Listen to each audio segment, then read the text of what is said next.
जन सुराज ने घोषित किया तरारी विधानसभा सीट से उपचुनाव के लिए उम्मीदवार सेवानिवृत्त सैन्य अधिकारी श्री कृष्ण सिंह लड़ेंगे चुनाव। जन सुराज ने आगामी 13 नवंबर को होने वाले बिहार के 4 विधानसभा सीटों के उपचुनाव के लिए पार्टी की तैयारियों का ऐलान करते हुए तरारी विधानसभा सीट के उम्मीदवार के नाम की घोषणा कर दी है। इस सीट से जन सुराज की ओर से पूर्व लेफ्टिनेंट जनरल सेवानिवृत्त श्री कृष्ण सिंह को मैदान में उतारा गया है। एसके सिंह के नाम की घोषणा के अवसर पर प्रशांत किशोर समेत अन्य ने अपनी बात रखते हुए कहा कि तरारी की पहचान क्या है? बालू माफिया, भूमि माफिया, वो जातीय हिंसा का केंद्र रहा है। उसी तरारी के गांव से, करत से निकले हुए हमारे एसके सिंह साहब भी हैं। वो भी बिहार के लाल हैं और ये जनसुराज की पहचान है और ये बिहार की पहचान बने, ये उसका अभियान है। अब हम भविष्य बीजेपी का अंधकार में देख रहे हैं बिहार में। बिहार में बीजेपी का भविष्य अंधकारमय है। देखिए तरारी से, देखिए क्यों अंधकारमय है। साहब आर्मी में रहे, ऐसा तो है नहीं कि जनसुराज तो बहुत छोटा प्रयास 2 साल से हम लोग शुरू किए हैं। भाजपा जैसे दलों के पास, राजद के पास, सुशासन की बात करने वाले जदयू के पास ये मौका था कि करड़ के इस लाल को आगे बढ़ाते, वहां से चुनाव लड़ाते, लेकिन भाजपा किसको चुना है? किसको चुना है भाजपा भाई? किसका नाम बताइए जरा जोर से। नाम अनाउंसमेंट नहीं हुआ है? नहीं, आप लोगों को मालूम है कौन लड़ेगा चुनाव? तो जैसा जैसा चुना है वैसा भरेगा। तो आप ऐसा है, हम भाजपा का हम थोड़े टिकट जारी करते हैं भाई। वहां से कौन लड़ता रहा है वो आपको मालूम है। उन लोगों को देख लीजिए और जनसुराज जिसको लड़ा रहा है उसको देख लीजिए। जीत हार छोड़िए, जनसुराज जिसको तरारी से लड़ा रहा है और भाजपा जिसको लड़ा रही है, लड़ाने की चर्चा कर रही है, दोनों का भविष्य, दोनों में जो अंतर है वही जनसुराज के उजाले और भाजपा के अंधियारे में फर्क है।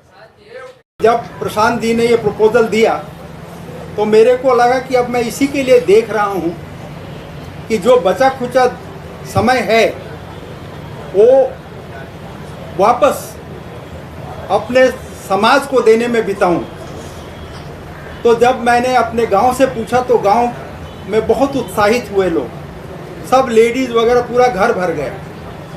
सबका यही था कि बबुआ तू जा, हमनी के लाइफ अच्छा करो।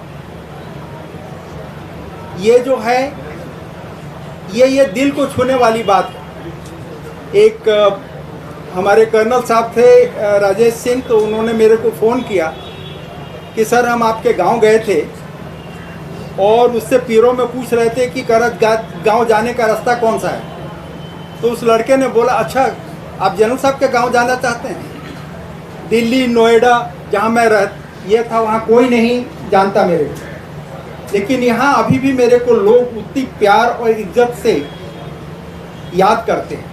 अभी मेरा समय है कि उस प्यार और इज्जत को वापस करूं। बच्चे मेरे सेटल हो गए हैं, वाइफ नहीं है, तो अब मैं अपना समय सेवा में उस समाज को देना चाहता हूं जिन्होंने मेरे को इस लायक बनाया।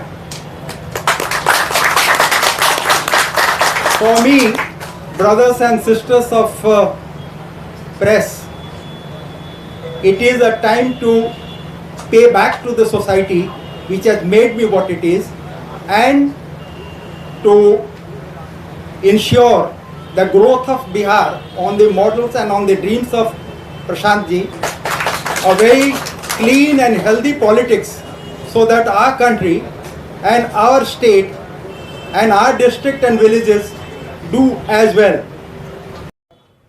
आज मुझे ये कहते हुए बहुत गर्व महसूस हो रहा है कि एक ऐसे व्यक्ति ने जो देश की लगभग शीर्षतम स्तर पर आकर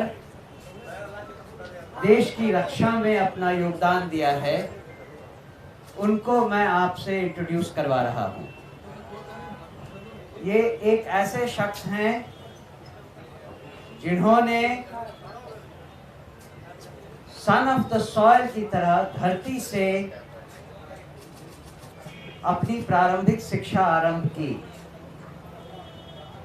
और गांव में ही हायर सेकेंडरी स्कूल के बाद आगे की पढ़ाई जारी की।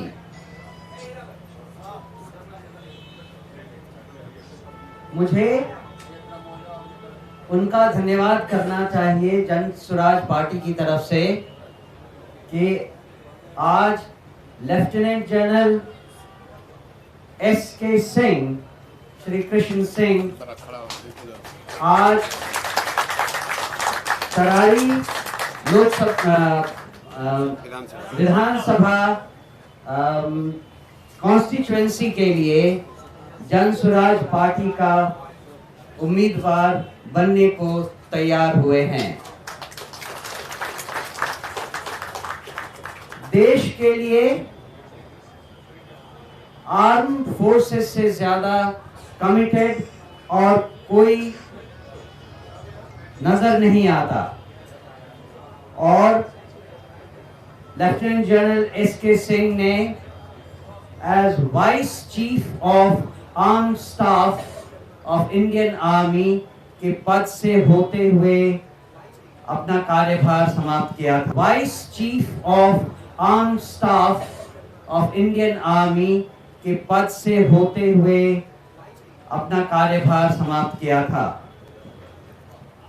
हमें इस बात से बेहद खुशी है कि उन्होंने तरारी कॉन्स्टिट्यूएंसी को रिप्रेजेंट करना स्वीकार किया है।